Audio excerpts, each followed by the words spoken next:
ಎಲ್ರಿಗೂ ನಮಸ್ಕಾರ. ಮೊನ್ನೆನೆ royal Challengers Bengaluru ಅವರು ಫೈನಲ್ ಹೋಗಿ ಕುತ್ಕೊಂಡಿದ್ದಾರೆ. ಕಾಯ್ತಾ ಇದ್ರು ಯಾರು ಬರ್ತೀರಾ ಬರ್ರಪ್ಪ ಅಂತ. ಪಂಜಾಬ್ ಅವರೇ ವಾಪಸ್ ಬಂದಿದ್ದಾರೆ. ನಾಳೆ ನೋಡೋಣ ಯಾರು ಗೆಲ್ತಾರೆ ಅಂತ. ನಮ್ಗೆ ಅನ್ಸ್ದಂಗೆ ನಮ್ಗೆ RCB ಗೆಲ್ಬೇಕು, ಅವ್ರಿಗೆ ಅನ್ಸ್ದಂಗೆ ಅವ್ರು ಪಂಜಾಬ್ ಗೆಲ್ಬೇಕು. ಒಬ್ಬೊಬ್ರು ಒಂದೊಂಥರ ಇರ್ತೈತೆ. ನಾಳೆ ಬಗ್ಗೆ ನಾಳೆ ಮಾತಾಡೋಣ. ಇವತ್ತಿನ ಬಗ್ಗೆ ಬರ್ಬೇಕಂದ್ರೆ ಇವತ್ತೇನಕ್ಕಪ್ಪ ಅಂತ ಹೇಳ್ತಾ ಇದೀನಿ ಅಂದ್ರೆ, ನಿನ್ನೆ ಸ್ಟಾರ್ಟ್ ಆಗಿದ್ ಮ್ಯಾಚ್ ಇವತ್ತು ಮುಗ್ದಿರೋದು. 9:45 ಸ್ಟಾರ್ಟ್ ಆಗಿದ್ ಮ್ಯಾಚ್. ಸೆಕೆಂಡ್ ಇನ್ನಿಂಗ್ ಸ್ಟಾರ್ಟ್ ಆಗೋ ಟೈಮಲ್ಲಿ ಫಸ್ಟ್ ಇನ್ನಿಂಗ್ ಸ್ಟಾರ್ಟ್ ಆಯ್ತು. ಯಾಕಂದ್ರೆ ಮಳೆ ಬಂತಲ್ಲ, ಅಲ್ಲಿ ಕಾಟ ಕೊಡ್ತಾ ಇತ್ತು. ಇನ್ನೇನು ಒಳಗೆ ಬರಬೇಕು, ಸ್ಟಾರ್ಟ್ ಮಳೆ. ಏನಪ್ಪ ಅಕಸ್ಮಾತ್ ಏನಾದ್ರು ಮಳೆ ಬಂದು ಮ್ಯಾಚ್ ಆಗಲ್ಲ ಅಂತ ಆಗಿದ್ದಿದ್ರೆ ಪಂಜಾಬ್ ಅವರು ಡೈರೆಕ್ಟ್ ಆಗಿ ಹೋಗಿರೋರು ಫೈನಲ್ಗೆ. ಯಾಕಂದ್ರೆ ಅವರು ಪಾಯಿಂಟ್ಸ್ ಟೇಬಲ್ ಅಲ್ಲಿ ಟಾಪ್ ಅಲ್ಲಿ ಇದಾರಲ್ಲ, ಅದಕ್ಕೆ. ಹಂಗೇನಾಗಿಲ್ಲ, ಮ್ಯಾಚ್ ಫುಲ್ ಓವರ್ಸ್ ನೋಡೋಕೆ ಸಿಕ್ತು. 1:40 ಮ್ಯಾಚ್ ಮುಗೀತು. ಎಷ್ಟೊತ್ತಾದ್ರೆ ಏನೋ ನಮ್ಗೇನ್ ಕೆಲಸ ಇದೆ ಅಂತ ಕುತ್ಕೊಂಡು ನೋಡ್ತೀವಿ. ಯಾರ್ಯಾರು ನೋಡಿಲ್ಲ ಅವ್ರಿಗೆ ಹೇಳ್ತಾ ಇರೋದು, ಮುಂಬೈ ಇಂಡಿಯನ್ಸ್ ಅವರು ಏನಕ್ಕಪ್ಪ ಮ್ಯಾಚ್ ಸೋತ್ರು ಅಂದ್ರೆ 204 ಟಾರ್ಗೆಟ್ ಕೊಟ್ಟರು ಸೋತ್ರು. ಅವರು ಮುಂಬೈ ಇಂಡಿಯನ್ಸ್ ಅವರು 200+ ಏನೋ ಹೊಡೆದಿದ್ದಾರೆ ಅಂದ್ರೆ ಫಸ್ಟ್ ಬ್ಯಾಟಿಂಗ್ ಮಾಡ್ತಾ. ಅವರು ಸೋತೇ ಇಲ್ಲ. 18 ವರ್ಷ IPL ಇತಿಹಾಸದಲ್ಲಿ ಸೋತಿಲ್ಲ ಅವರು. ನೆನ್ನೆ ಸೋತ್ರು. ಯಾಕಪ್ಪ ಅಂದ್ರೆ ಬುಮ್ರಾ ಅಂತ ಥ್ರೆಟ್ನೇ ನೆಗೆಟ್ ಮಾಡ್ಬಿಟ್ರು. ಅಲ್ಲಿ ಫಸ್ಟ್ ಓವರಲ್ಲಿ 20 ರನ್ ನೋಡಿತಾರೆ ಬುಮ್ರಾ ಅವ್ರಿಗೆ. ಎಷ್ಟೋ ವರ್ಷ ಆಗ್ಬಿಟ್ಟಿತ್ತು ನಾನು ಬುಮ್ರಾ ಅವ್ರು ಈ ತರ ಹೊಡ್ಸ್ಕೊಂಡಿದ್ದು ನೋಡಿದ್ದು. ಯಾರು ನಮ್ಮ FD ವಿಲಿಯರ್ಸ್ ಅವ್ರು ಇದ್ದಾಗ ಹೊಡಿತಾ ಇದ್ದು. ಅದನ್ನ ಬಿಟ್ರೆ ನಾನು ಇಂಗ್ಲಿಷ್ ಅವರೇ ಹೊಡೆದಿದ್ದು. ಪವರ್ ಪ್ಲೇನ್ ಅಲ್ಲಿ 5th ಓವರ್ ಮಾಡಕಂತ ಬರ್ತಾರೆ, ಬಾರ್ಸ್ ಹಾಕ್ಬಿಟ್ರು ಅನ್ಕೊಳ್ಳಿ. ಬುಮ್ರಾ ಅವ್ರಿಗೇನೆ ಹೆಡ್ ಆನು 20 ರನ್ನು. ಇನ್ನ ಸ್ಯಾಂಟ್ನರ್ ಅವರು ಒಂದೇ ಒಂದು ಓವರ್ ಕೊಡ್ಲಿಲ್ಲ ನೆನ್ನೆ, ಬಾಲೇ ಮುನ್ಸಿಲ್ಲ ನೆನ್ನೆ. ಏನಕ್ಕಪ್ಪ ಆಡ್ಸಿದ್ರು? ಏನಕ್ಕೆ ಆಡಿಸ್ಬೇಕಾಗಿತ್ತು ಹಂಗಂದ್ರೆ? ಲೆಫ್ಟ್ ಹ್ಯಾಂಡರ್ಸ್ ಇದ್ರೆ ಇನ್ನೂ 6 ಬಾಲ್ 6 ಎತ್ಬಿಡ್ತಾರೆ ಅವ್ರ ಬಾಲಿಂಗ್ ಅಲ್ಲಿ. ಗುರು one of the world class spinner New Zealand ಪರವಾಗಿ ಅವರು. ಅಂತ ಬಾಲರ್ ಲೆಫ್ಟ್ ಹ್ಯಾಂಡರ್ ಇದ್ರೇನು ಯಾರಿದ್ರೇನು ಅವ್ರಿಗೆ ಏನ್ ಮ್ಯಾಟರ್ ಆಗಲ್ಲ. ಅದು ಹೋಗ್ತಿದೆ 1-2 ಬಾಲ್ ಅವ್ರು ಸ್ವಲ್ಪ ಈಸಿ ಆಗ್ಬೋದು. ಲೆಫ್ಟ್ ಹ್ಯಾಂಡರ್ಸ್ ಇದ್ರೆ ಏನ್ 6 ಬಾಲ್ ಅವರೇ ಆಡ್ತಾರ, ರನ್ನೇ ಓಡಲ್ಲ. ಒಂದು ಓವರ್ ಮುಡ್ಸ್ಲಿಲ್ಲ.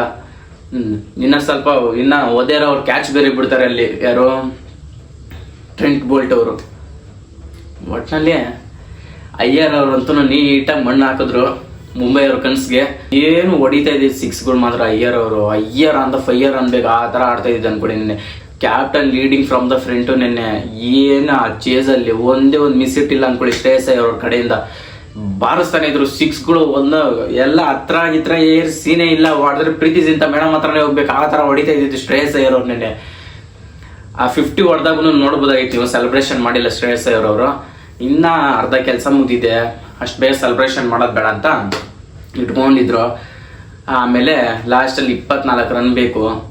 ಏನಪ್ಪ ಎಲ್ಲ ಬಿಟ್ಬಿಟ್ಟು ಲಾಸ್ಟ್ಗೆ ಬಂದ್ಬಿಟ್ಟೆ ಅನ್ಕೊಂಡ ಇರ್ಬೋದು ನೀವು. ಏನು ಎಷ್ಟೇ ಮನೆಗೆ ಹೋಗಾಯ್ತು ಅವರು. ಏನು ರೋಹಿತ್ ಶರ್ಮಾ ಅವರು ಅಷ್ಟೊಂದು ಏನು ಇಂಪ್ಯಾಕ್ಟ್ ಮಾಡೋಕ್ಕಾಗಿಲ್ಲ.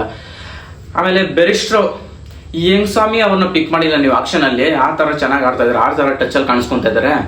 ಗೊತ್ತಿಲ್ಲ. ಒಟ್ನಲ್ಲಿ ನಮ್ಮ ವೈಶಾಖ್ ವಿಜಯ್ ಕುಮಾರ್ ಅವರು ಎತ್ತಿದ್ರು ಅವ್ರನ್ನ. ನಡೆಯಮ್ಮ ನೀನು ಬಂಗಾರ ಸಾಕಿ ಇಷ್ಟೊತ್ತವ್ರಿಗೆ ಇಕ್ಕಿದಂತ ನಕಲ್ ಬಾಲ್ ಹಾಕಿ ವಿಕೆಟ್ನ ಎತ್ತಿದ್ರು. ಅದಾದ್ಮೇಲೆ ಅಲ್ಲಿ ಸೂರ್ಯಕುಮಾರ್ ಯಾದವ್ ಆಮೇಲೆ ತಿಲಕ್ ವರ್ಮಾ ಅವ್ರ ಕಡೆಯಿಂದ ಒಂದೊಳ್ಳೆ ಇನ್ನಿಂಗ್ಸ್ ಬಂತು. ಇಬ್ರು ಆದ್ಮೇಲೆ ಬಂದಿದ್ದು ಬರೀ ನಮಂದಿರೋರ್ ಕಡೆಯಿಂದ 200+ ಅಲ್ಲಿ ಸ್ಟ್ರೈಕ್ ಮಾಡಿದ್ರು. Youngster, uncapped Indian youngster. ಏನು 200+ ಸ್ಟ್ರೈಕ್ ರೇಟ್ ಅಲ್ಲಿ ಆ ತರ ಇಕ್ಕಿದ್ದು ಅಂದ್ರೆ ಏನು ಕಕ್ಕ ಬಿಕ್ಕಿ ಆಗೋಗ್ಬಿಟ್ರು ಅನ್ಕೊಳ್ಳೆ.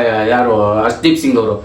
ಎಲ್ಲ ಹಾಕಿದ್ರು ಬಿಡ್ತಾ ಇಲ್ಲ, ಬರೀ ಪವರ್ ಹಿಟ್ಟಿಂಗ್ ಅಷ್ಟೇ ಅಲ್ಲ, ಸುಮ್ಮನೆ ಟೈಮಿಂಗ್ ಮಾಡಿ ಕಳಿಸ್ತಾವ್ರೆ. 4ಗಳೇ ಹೋಗ್ತೈತಿ, ಏನ್ ಗೊತ್ತೇ ಆಗ್ತಾ ಇಲ್ಲ ಅನ್ಕೊಳ್ಳಿ. ಆದ್ರೆ ಹಂಗೋ ಹಿಂಗೋ ಮಾಡ್ಕೊಂಡು ಹೇಳಿದ್ರು ಇನ್ನ 20 ರನ್ ಜಾಸ್ತಿನೇ ಹೊಡಿಬೇಕಾಗಿತ್ತು ಅಂತ ಕಾಮೆಂಟ್ರಿನಲ್ಲೆಲ್ಲ ಹೇಳ್ತಾ ಇದ್ರು. ಹಂಗೆ ಆಯ್ತು. ಸೆಕೆಂಡ್ ಬ್ಯಾಟಿಂಗ್ ನೋಡಿದ್ಮೇಲೆ 204 ರನ್ನ ಟಾರ್ಗೆಟ್ ನ ಕೊಡ್ತಾರೆ. ನಿಮ್ಗೆ ಗೊತ್ತೇ ಇರ್ಬೋದು, ಇದು ಮುಂಬೈ 200+ ರನ್ನ ಫಸ್ಟ್ ಬ್ಯಾಟಿಂಗ್ ಆಡ್ತಾ ಹೊಡೆದ್ರೆ ಅವ್ರ ಮೇಲೆ ಯಾರು ಚೇಸೇ ಮಾಡಲ್ಲ. ಯಾಕಂದ್ರೆ ಅವ್ರ ಕಡೆ ಆ ತರ ಒಂದು ಬಾಲಿಂಗ್ ಲೈನಪ್ ಬುಮ್ರಾಸ್ತ್ರ ಅನ್ನೋ ಥ್ರೆಟ್ ಇದೆ. ಅವ್ರು 4 ಓವರ್ ಅಂದ್ರೆ ಬಿಡಿ, ನಿಮ್ಗೆ ಗೊತ್ತಿರ್ಬೋದು. ಆದ್ರೆ ನೆನ್ನೆ ಏನು ಮಾಡೋಕ್ಕಾಗಿಲ್ಲ. 1 ಹಾಫ್ ಡೇ ಅದೇ ನೆನ್ನೆ ಆಗ್ಬೇಕಾಗಿತ್ತು, ಮುಗೀತು. ಅವರು ಟಾಟಾ ಬೈ ಹೇಳ್ಬಿಟ್ಟು ಹೋದ್ರು. 18 ವರ್ಷದಲ್ಲಿ ಏನು ಕೊಪ್ಪ ಹೊಡೆದಿಲ್ಲ ಅಂದ್ರೆ ಮಲಿಂಗ ಅವ್ರು ಕೂಡ ಅವ್ರ ಕಡೆ ಇದ್ರು. ಒಂದು ಮಿಡಲ್ ಸ್ಟೇಜ್ ಅಲ್ಲಿ ಇಬ್ರು ಒಟ್ಟಿಗೆ, ಇವ್ರು 4 ಓವರ್ ಅವ್ರು 4 ಓವರ್. ಇನ್ನೆಲ್ಲಿಂತ ಅಲ್ಲಿ ಇನ್ನೂ ಅವ್ರು ಮಾತ್ರ one of the greatest bowler ಅನ್ಕೊಳ್ಳಿ. ಅವ್ರನ್ನಂತೂ ಡೌಟ್ ಮಾಡಂಗೆ ಇಲ್ಲ. ಏನೋ ಒಂದು ಫಸ್ಟ್ನೇ ಓವರಲ್ಲಿ 20 ರನ್ ಹೋದ್ರೂ ಕೂಡ ಲಾಸ್ಟ್ 3 ಓವರ್ ನೋಡಿದ್ರಲ್ಲ ಯಾವ ತರ ಇತ್ತು ಅಂತ. ಯಾರಿಗೆ ಬಿಡ್ತಾ ಇದ್ರು? ಶ್ರೇಯಸ್ ಅಯ್ಯರ್ ಅವ್ರು ಆ ತರ ಫಾರ್ಮಲ್ ಇದ್ರು. ಬುಮ್ರಾ ಅವ್ರದ್ದು ಯಾರಿಗೆ ಬೀಳ್ತಾ ಇರೋದು, ಅದು ಕ್ಲೀನ್ ಆಗಿ ಬೀಳ್ತೈತೆ. ಎಂತವ್ರು ಇದ್ರೆ ವಿಕೆಟ್ ಹೋಗ್ಬೇಕು, ಆ ತರ ಬೀಳ್ತಾ ಇರೋದು ಯಾರಿಗೋ. ಅದನ್ನು ಕೂಡ 4 ಹೋಗ್ತೈತೆ ಶ್ರೇಯಸ್ ಅಯ್ಯರ್ ಅವ್ರಿಗೆ. ನೋಡಿ ಯಾವ ತರ ಮ್ಯಾನ್ ಇನ್ ಫಾರ್ಮ್. ನೆನೆ ಶ್ರೇಯಸ್ ಅಯ್ಯರ್ ಅವರು ಒಟ್ಟಲ್ಲಿ ಮ್ಯಾಚ್ ನ ಗೆಲ್ಸಿದ್ರು. 11 ವರ್ಷ ಆದ್ಮೇಲೆ ಪಂಜಾಬ್ ಕಿಂಗ್ಸ್ ನ ಫೈನಲ್ಗೆ ಎತ್ಕೊಂಡ್ ಬಂದಿದ್ದಾರೆ. ಆಕ್ಚುಲಿ ಹೇಳ್ಬೇಕಂದ್ರೆ ನಿನ್ನೆ June 1 ಅವತ್ತೇ ಅವ್ರು ಫೈನಲ್ ಸೋತಿದ್ದು 2014ರಲ್ಲಿ. ಅದಾದ್ಮೇಲೆ 2025ರಲ್ಲಿ June 1ಕ್ಕೆ ಫೈನಲ್ಗೆ ಹೋಗಿದ್ದಾರೆ. ನೋಡ್ಬೇಕು ಫೈನಲಲ್ಲಿ ಏನಾಗುತ್ತೆ ಅಂತ, ಅದ್ರ ಬಗ್ಗೆ ಎಲ್ಲ ನಾಳೆ ಮಾತಾಡೋಣ. ಶ್ರೇಯಸ್ ಅಯ್ಯರ್ ಅವರಂತೂ ಟಾಪ್ ಕ್ವಾಲಿಟಿ ಅನ್ಕೊಳ್ಳಿ. ಲಾಸ್ಟಲ್ಲಿ 24 ರನ್ ಏನೋ ಬೇಕಾಗಿರುತ್ತೆ. ಯಾರು ಅಶ್ವಿನಿ ಕುಮಾರ್ ಯಂಗ್ಸ್ಟರ್ ಅವ್ರ ಕೈಯಲ್ಲಿ ಕೊಡ್ತಾರೆ ಬಾಲ್ನ. ಅಯ್ಯರ್ ಅವ್ರು ಇದ್ದಿದ್ದ ಫಾರ್ಮ್ಗೆ 4-4 ಈಚೆ ಹಾಕಿದ್ರು, ಒಂದು ಅದ್ರಲ್ಲಿ ಫ್ರೀ ಇಟ್ ಬೇರೆ. ಅಷ್ಟೇ, ಮ್ಯಾಚ್ನಾಗ ನೀಟಾಗಿ ಮುಗಿಸಿದ್ರು. ಪ್ರೀತಿ ಜಿಂತಾ ಮೇಡಮ್ ಅಂತೂ ಫುಲ್ ಖುಷಿ. ಓನರು ಯಾರು ಬರ್ತೀರೋ ಬರ್ರಿ ಅಂತ ಕಾಯ್ಕೊಂಡು ಕೂತಿದ್ದೀವಿ, ವಾಪಸ್ ನೀವೇ ಬಂದಿದ್ದೀರಾ. ಕ್ವಾಲಿಫೈಯರ್ 1 ಏನಾಗಿತ್ತು ರಿಸಲ್ಟು, ಅದಾದರೆ ನಮಗೆ ಇನ್ನೂ ಖುಷಿ. ಹಂಗಾಗಿ ಬಿಟ್ಬಿಡ್ತೀವ ಅಂತ ನೀವು ಹೇಳ್ಬೋದು ಪಂಜಾಬ್ ಅವರು. ನೋಡೋಣ ಬರೋಪ್ಪ, ಅದ್ರ ಬಗ್ಗೆ ಎಲ್ಲ ನಾಳೆ ಮಾತಾಡೋಣ. ಸರಿ ಹಂಗಿದ್ರೆ ಬರೋಣ, ಬಾಯ್.